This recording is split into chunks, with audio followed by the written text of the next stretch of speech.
أعوذ بالله من الشيطان الرجيم. بسم الله الرحمن الرحيم.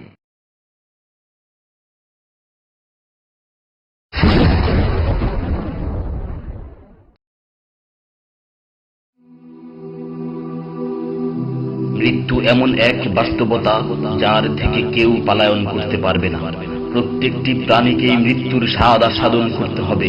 আল্লাহ তাআলা পবিত্র কালামে মাজিদে ইরশাদ করেন, কুল্লু নাফসিন যায়িকাতুল মাউত, প্রতিটি প্রাণী ওই মৃত্যুর স্বাদ আস্বাদন করবে। কুল ইন্নাল মাউতাল্লাযী তাফিররুনা মিনহু ফাইন্নাহু মুলাকীকুম, হে নবী আপনি বলে দিন, মৃত্যু যার থেকে তোমরা পালায়ন করছো সে অবশ্যই তোমাদের সাথে সাক্ষাৎ করবে। আইনামা তাকুনু ইউদরিকুমুল মাউত ওয়ালাউ কুনতুম ফি বুরুজিম মুশাইয়াদা, তোমরা যেখানেই থাকো না কেন মৃত্যু তোমাদেরকে পাকড়াও করবেই, যদিও তোমরা সূর্যদুর্গে অবস্থান করো। লিকুল্লি উম্মাতিন আজাল, ইযা জাআ আজালুহুম ফালা ইস্তাখিরুনা সাআতান ওয়ালা ইস্তাকদিমুন, প্রত্যেকটি জাতিরই মৃত্যুর জন্য একটি নির্ধারিত সময় রয়েছে। যখন সেই নির্ধারিত সময় চলে আসে তখন তার থেকে এক মুহূর্ত আগ পিছ করা হয় না। এই ক্ষণস্থায়ী পৃথিবী যাকে নিয়ে তোমরা স্বপ্ন দেখছো, এই স্বপ্নের পৃথিবীও একদিন ধ্বংস হয়ে যাবে। কিয়ামতের সময় যখন নিকটবর্তী হবে তখন আল্লাহ সুবহানাহু ওয়া তাআলা নিজের দায়িত্বপ্রাপ্ত ফেরেশতাকে সিংহায় ফুৎকার দেওয়ার আদেশ দিবেন। অতঃপর ফেরেশতা সিংহায় ফুঁক দিবেন, ফলে পৃথিবী ও পাহাড় সমূহ উত্তোলিত হবে, চূর্ণ বিচূর্ণ হয়ে যাবে, আকাশ ফেটে টুকরো টুকরো হয়ে যাবে এবং নক্ষত্র সমূহ ঝরে পড়বে, সূর্য তার কিরণ হারিয়ে ফেলবে, সমুদ্রকে উত্তাল করে তোলা হবে। সেদিন কিয়ামতের ভূমিকম্প ও কিয়ামতের ভয়াবহ অবস্থা দেখে সকলেই মৃত্যুবরণ করবে। আল্লাহ তাআলা বলছেন, ইয়া আইয়ুহান নাসু ইত্তাকু রাব্বাকুম ইন্না যালযালাতাস সাআতি শাইউন আযীম ইয়াওমা তারাউনাহা তাযহালু কুল্লু মুরদি'াতিন আম্মা রাদা'at ওয়া তাদ'উ কুল্লু যাতি হামলিন হামলাহা ওয়া তারান নাসা সুকারা ওয়া মা হুম বিসুকারা ওয়ালাকিন্না আযাবাল্লাহি শাদীদ। হে মানুষ, তোমরা তোমাদের প্রতিপালককে ভয় করো, নিশ্চয়ই কিয়ামতের প্রকম্পন এক ভয়ঙ্কর ব্যাপার।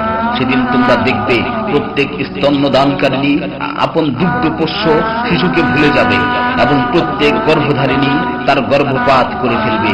তুমি দেখবে মানুষকে পাগলের মতো, আসলে ওরা পাগল নয়, তবে আল্লাহর আযাবই হবে কঠিন। فإذا نفخ في الصور نفخة واحدة وحملت الأرض والجبال فدكتا دكة واحدة, অতঃপর যখন সিংহায় ফুঁক দেওয়া হবে একটি মাত্র ফুঁক, আর জমিন ও পর্বতমালাকে উত্তোলিত করা হবে এবং মাত্র একটি আঘাতে এগুলো চূর্ণ বিচূর্ণ হয়ে যাবে। ইযা সামাউ ফাতারাত ওয়া ইযাল কাওয়াকিবু ইনতাসারাত ওয়া ইযাল বিহারু ফুজ্জিরাত ওয়া ইযাল কুবুরু বু'সিরাত আলিমাত নাফসুম মা কদ্দামাত ওয়া আখখারাত, যখন আসমান বিদীর্ণ হবে, আসমান ফেটে টুকরো টুকরো হয়ে যাবে, আর যখন নক্ষত্রগুলো ঝরে পড়বে, আর যখন সমুদ্রগুলোকে উত্তাল করে তোলা হবে, আর যখন কবরগুলোকে উন্মোচিত করা হবে, তখন প্রত্যেকেই জানতে পারবে সে আগে কি পাঠিয়েছে এবং পরে কি পাঠিয়েছে। সেদিন কিয়ামতের ভয়াবহতায় আল্লাহ সুবহানাহু ওয়া তাআলা ব্যতীত প্রতিটি প্রাণী প্রাণ হারাবে। পবিত্র কালামে মাজিদে ইরশাদ হয়েছে, কুল্লু শাইইন হালিকুন ইল্লা ওয়াজহা, সেদিন আল্লাহর মহান সত্তা ব্যতীত প্রত্যেকটি জিনিসই ধ্বংস হয়ে যাবে। কুল্লু মান আলাইহা ফান ওয়া ইয়াবকা ওয়াজহু রাব্বিকা যুল জালালি ওয়াল ইকরাম, সেদিন জমিনের উপর যা কিছু রয়েছে সবই ধ্বংস হয়ে যাবে, আর শুধুমাত্র মহামহিম ও মহানুভব আল্লাহ সুবহানাহু ওয়া তাআলাই বাকি থাকবেন। তাফসীরে ইবনে কাসীরে বর্ণিত হয়েছে, যখন ইসরাফিল আলাইহিস সালাতু ওয়াস সালাম সিংহায় ফুৎকার দিবেন তখন সকলেই মরে যাবে। মালাকুল মাউত মৃত্যুর ফেরেশতা এসে আল্লাহ তাআলাকে বলবে, হে আল্লাহ, সকলেই মরে গেছে। তিনি জিজ্ঞেস করবেন, অবশিষ্ট কে আছে? উত্তর দিবে, হে আমার রব, আপনি, আর আপনি তো হলেন চিরঞ্জীব। এছাড়াও বাকি রয়েছে জিবরাইল, মিকাইল ও আরশ বহনকারী ফেরেশতাগণ। আল্লাহ তাআলা বলবেন, জিবরাইল ও মিকাইলেরও মৃত্যু হওয়া উচিত। মৃত্যুর ফেরেশতা মালাকুল মাউত বলবে, হে প্রভু, জিবরাইল ও মিকাইলও মরে গেছে। আল্লাহ তাআলা জিজ্ঞাসা করবেন, এখন আর কে বাকি আছে? সে বলবে, এখন আমি বাকি আছি ও আরশ বহনকারী ফেরেশতাগণ বাকি আছে। তখন আল্লাহ তাআলা বলবেন, আরশ বহনকারীদেরকেও মরতে হবে, তারাও মরে যাবে। আল্লাহ তাআলা আবার জিজ্ঞাসা করবেন, এখন কে বাকি আছে? মালাকুল মাউত আজরাইল আলাইহিস সালাতু ওয়াস সালাম বলবেন, হে আমার রব, এখন আপনি বাকি আছেন এবং আমি বাকি আছি। তখন আল্লাহ তাআলা আজরাইল আলাইহিস সালাতু ওয়াস সালামকে বলবেন, তুমি তো আমার মাখলুক, সুতরাং তুমিও মরে যাও। তিনি তৎক্ষণাৎ মরে যাবেন এবং শুধুমাত্র আল্লাহ তাআলাই বাকি থাকবেন।